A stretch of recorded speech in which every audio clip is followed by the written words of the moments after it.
መልካም ሁላችንም እጅግ አመሰግናለሁ። ስለ ጥያቄዎቹም አመሰግናለሁ። ይሄ ቅድም ሁሉም ቦታ የምትገቡት አንዱ ቢበላሽ ወደ ሌላው ለማለፍ ነው ድርጅት ላይ ለተባለው ማጣ ቆየኝ ነው ወይ ለተባለው አይ ብንችልማ ብንተወው ነበር የሚሻለን። ሁሉንም አንዱ ወደ ዲቨርሲፊኬሽን ለሁሉም ጥሩ ነው ይመስለኛል። ቢዝነስ ውስጥ ያላችሁ ነገር እዛ ቢዝነስ ውስጥ ለነመኛ ግን ለማንኛውም ጥያቄ ያለኝ ያልሽ ስለሆነ መልካም ጥያቄውን ጠይቂ እና ከዛ በኋላ ከአድማጮችና ከተመልካቾች የመጣ ጥያቄ አለ ይለኛል ሞገስ። እነሱን ደግሞ እንጠይቃለን። ለማንኛውም ግን በዚህ ላይ መልስ ስለተሰጠ መልካም ጥያቄውን ጠይቂ። አመሰግናለሁ ለሰጣችሁኝ ምላሽ። እንግዲህ ወይ በሌላ ጊዜ በቀን መርሃ ግብር ውይይቱን እናደርገው ይሆናል። እኛ ጋር በኢትዮጵያ ሰዓት አቆጣጠር እኩለ ሌሊት ስላለፈ ይህን ሁላ ተናግራችሁም የዚህ ግሩፕ ትክክለኛ ዓላማ ምንድን ነው የሚለው ነገር ለመረዳት አልቻልኩም። ምክንያቱም ለምሳሌ ፖሊሲ መጻፍ ወይም የፖለቲካ ሰነድ ለመጻፍ የጋራ የሆነ መግባባት ያስፈልጋል። ምን የሆነ ነገር ላይ ስለ ፖለቲካ ነው የምናወራው። የተሰባሰባችሁት በፖለቲካ ነው፣ በማህበር በድር በቁብ አይደለም።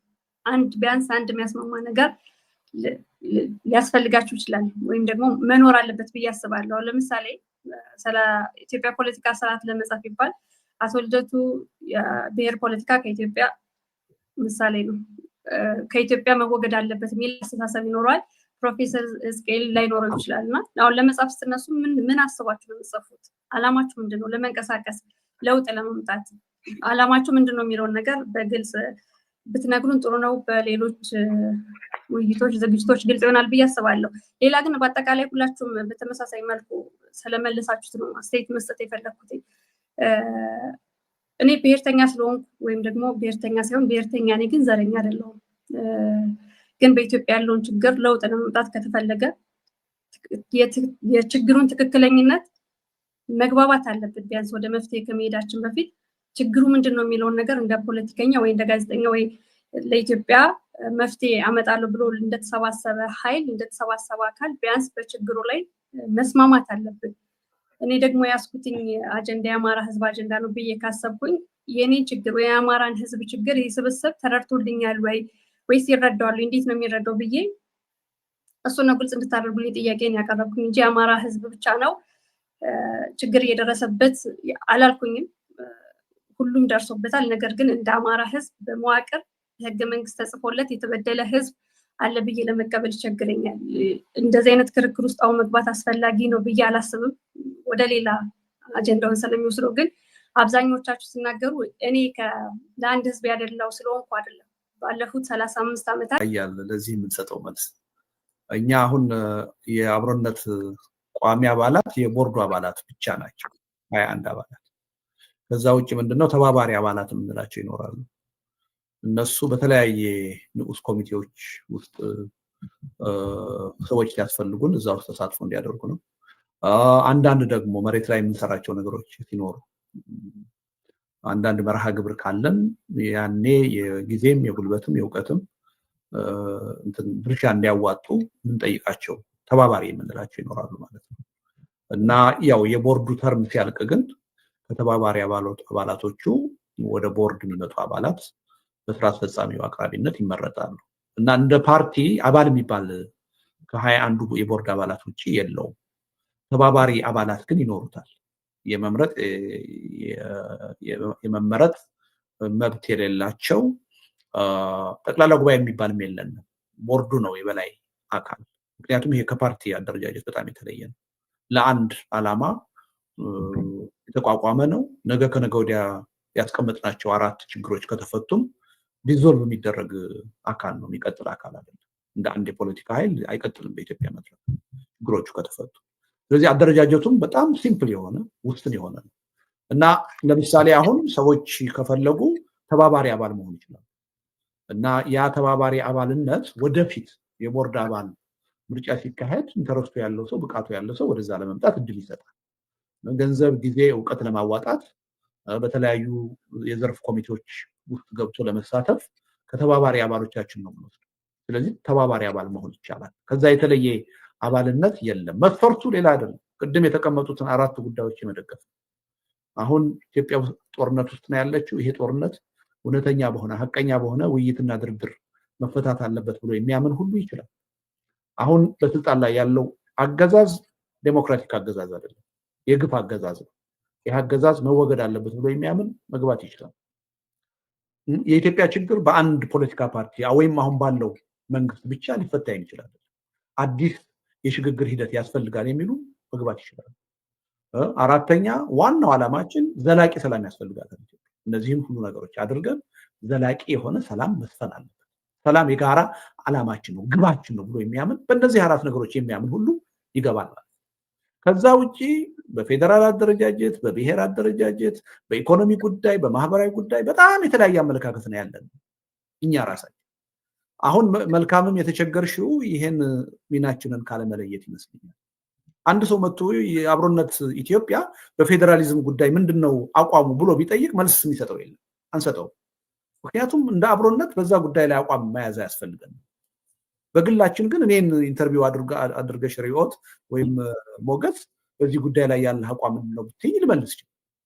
የአብሮነት ግን ውስን በሆኑ የጋራ አገራዊ ጉዳዮች በተለይ ከህልውናችን ጋር የተያያዙ ጉዳዮች ላይ ብቻ ነው የተስማማው። ከዛ ውጭ ባሉ የፖለቲካ አመለካከቶች አንድ አይደለም። አንድም መሆን የግድ አያስፈልገን። እነሱን እዛ አስቀምጠናል። ወደፊት ለሚካሄድ የዲሞክራሲ ሂደት ህዝበ ውሳኔ የምንተዋቸው ነው፣ ለምርጫ የምንተዋቸው ነው። ዋናው የህልውና ጉዳይ ነው። እንደ ህዝብና እንደ ሀገር እንዴት ነው አሁን ካለብን አደጋ ተርፈን መቀጠል የምንችለው በሚሉት ጉዳዮች ላይ ነው የምንስማማው እና በነዛ አራት ነጥቦች የሚስማማ አካል ሁሉ በቀጥታ የአብሮነት ኢትዮጵያ ተባባሪ አባል መሆን ይችላል። ተባባሪ አባል ከሆነ በኋላ የተለያዩ ኃላፊነቶችን ሊወጣ ይችላል።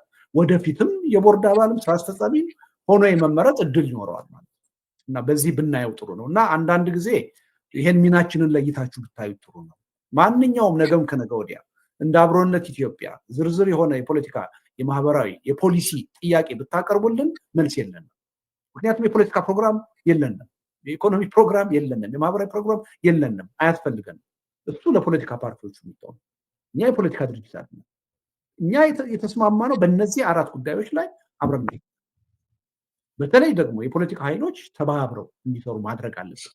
እነዚህን ጉዳዮች የሚደግፉ ፓርቲዎች ማለት ነው ተባብረው መስራት አለባቸው። የህዝቡ ትግል ተጠናክሮ አሸናፊ እንዲሆን እንፈልጋለን። ለዛ አስፈላጊውን እገዛ እና ጥረት እናደርጋለን ነው እንጂ እንደ አንድ የፖለቲካ ኤንቲቲ ጥያቄ ሲቀርብን የምንመልሰው ነገር እንዳልኖረ እኔ ካሁኑ ብታውቁት ጥሩ። በግልጽ ያ ሚና የለንም እና የሚፈልጉ ወደፊትም የአብሮነት ኢትዮጵያ ዌብሳይትን ፌስቡክም ስላለው እነዚህ ነገሮችን በዛ በኩል ኮሚኒኬት እያደረጉ የሚፈልጉ መጠየቅ ይችላሉ። አመሰግናለሁ። ሁለተኛ ጥያቄ አሁን ከተናገራችሁትም በርካታ ጥያቄዎች ነበሩኝ፣ ግን የአድማጮች ሁለት ስለተባለ ሁለት የአድማጮችን አስተያየቶች ብቻ የኔ ልተውና ላስገባ። መሱር በሚል የሚጽፉ I hope and expect the membership board conducted a full background check to verify the individual's integrity. If there is any question about the character of the elected member, it will be bad ይላልና ምናልባት ይሄ የቦርድ ስትመርጡ የስራ አስፈጻሚ ስትመርጡ ቅድም ካላችሁት ስብጥር የዘውግ ዕድሜ ምናምን ሌላ እንደዚህ አሁን የተባለውን አይነት የኢንተግሪቲ ጉዳይ ከግምት ውስጥ አስገብታችኋል ወይ የሚለውን እሱን። ሁለተኛው ደግሞ ሸንቁጥ የተባለ አድማጫችን ስልጣን አልፈልግም ብሏል ስብስቡ፣ ለውጥ ደግሞ ይፈልጋል። ይህ መንግስት ተለውጦ ማን እንዲተካው ነው የሚሰራው? ይህ ስብስብ የለውጥ ሽግግር ተካሂዶ በሚመሰረት ስርዓት ውስጥ በዲሞክራሲያዊ ስርዓት ውስጥ በምርጫ የመወዳደር ቪዥን የለውም ነው ወይስ ገና ለውጡ ረጅም ጊዜ ስለሚወስድ አልታሰበበትም?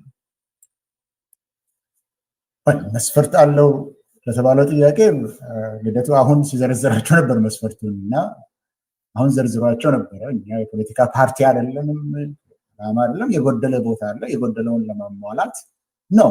አራት ዓላማዎች አሉ። እነሱን ዓላማዎች ከግብ ለማድረስ የፖለቲካ ፓርቲዎችን እና እንቅስቃሴዎችን ለመርዳት ለማገዝ ነው የምንሰራው ብለዋል። መስፈርቶቹ አሁን ከአንድ ደቂቃ በፊት የተነገሩ ናቸው። ግን ልትመስ ቴስት እናንተ ባይሆን ሌሎች ማን እንዲሆን ነው ምን አይነት ግሩፕ እንዲሆን ነው የሚሰራው? ሁለት ጥያቄዎች ስለሆኑ ነው። ሁለት ጥያቄ ስለተጠየቀ ነው። የመጀመሪያው መስፈርቶቹ ላይ ስለተነሳ ለዛኛው ለመመለስ ነው። እዛ ላይም ደግሞ ስትመረምሩ ጥንቃቄ አድርጋችኋል ወይ የሚለው ያው ሊትመስ ቴስት አድርጋችኋል ነው። እሱን አላደረግንም። በፈቃደኝነት ሰው እነዚህን ዓላማዎች ከግብ ለማድረስ በሚፈልገው ጉዳይ ላይ ነው።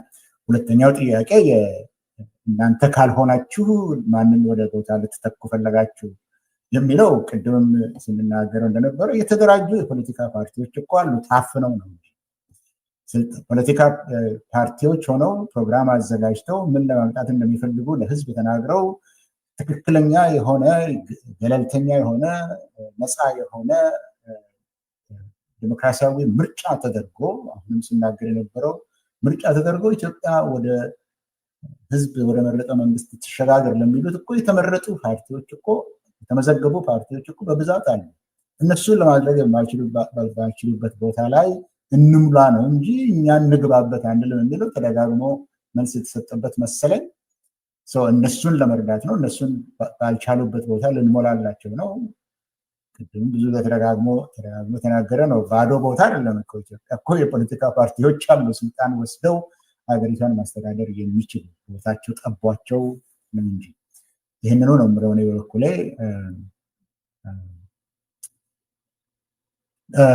ሌሎች በዚህ ላይ ሀሳብ ለመስጠት የሚፈልግ ሰው ካለ አንድ ይሰጣለሁ። ከዛ በላይ ግን ይሄ የመጨረሻ አይደለም። ጋዜጣዊ መግለጫ አደረግነው። እንዳልኩት ሚዲያ በእናንተ እጅ ነው ያለው እና አሁን ተደራጅተንም ስላለን ማንም መጠየቅ እንደሚገባም ዌብሳይቱን ሁሉ ስላለ በዛ በኩል ልንቀጥልበት እንችላለን። ዛሬውኑ አንጨርሰውም። ስለዚህ በዛውን ተው እና መጨረሻ ላይ ምናልባት ሰብሳቢያችን ብዙ ጊዜ ጠይቀነዋል።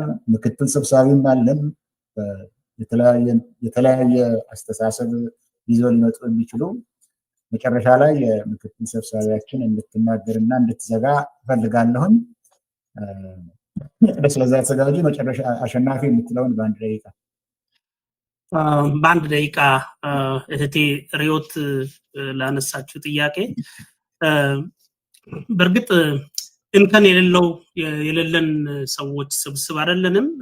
ኢንቴግሪቲ ሪላቲቭ ተርም ነው። ብዙ ለአንዱ በጣም ጀግና የሆነ ሰው ለሌላ ሰው ሌላ ትርጉም ሊሰጠው ይችላል።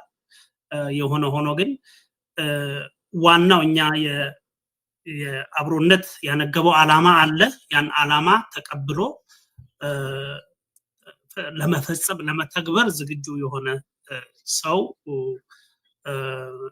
በተቻለ መጠን ደግሞ በማህበረሰቡ ዘንድ የተጋነነ ችግር ከማህበረሰብ ጋር ግጭት ወይም ችግር ወይም ጥላቻን የማይሰብክ ወይም ደግሞ ከብልጽግና ስርዓት ጋር እጅጉን ያልተቆራኘ ወይም ደግሞ ምንም አይነት አፊሊዬሽን የሌለው ሰው ነው ከኛ ጋር ሊሰራ የሚችለው። ምክንያቱም ስርዓቱን በቀጥታ እየታገልን ስለሆነ ማለት ነው እና የተለየ ባክግራውንድ ቼክ ማድረግ አላስፈልግም። ዋናው ግን ራሳችንን ለስልጣን ካላጨን ማንን ልታመጡ ነው የተባለው ቅድምም እኔ ለመግለጽ ሞክሬያለሁ። እኛ ትግላችን ኢትዮጵያ ካለችበት አረንቋ እንድትወጣና ህዝብ የስልጣን ባለቤት እንዲሆን ነው። ያንን የሚወስነው የኢትዮጵያ ህዝብ ነው። ለዛ ደግሞ የሚታገሉ በርካታ ኃይሎች አሉ። አሁን ስርዓቱ እያደረገ ያለው ምንድነው? የብሔራዊ ምክክር ኮሚሽን ምናምን ብሎ የይስሙላ የራሱን ተልእኮ እንደዛ አይነት ነገር ሳይሆን እውነተኛ መድረክ ይኖራል ብለን እናምናለን። ያ መድረክ በሚፈጠር ጊዜ ብዙ ነገሮች በዛ መድረክ ውስጥ ይስተካከላል ብለን እናምናለን። ሮድማፕም አጠቃላይ የኢትዮጵያን የወደፊት ዕጣ ፈንታ ህዝቦች የተለያዩ ባለድርሻ አካላት በጋራ ይወስናሉ ብለን እናምናለን። ስለዚህ ሂደቱ ወደዛ ይወስደናል ወደፊት በሚለው ብንወስድ ተገቢ ይመስለኛል። ታንኪዩ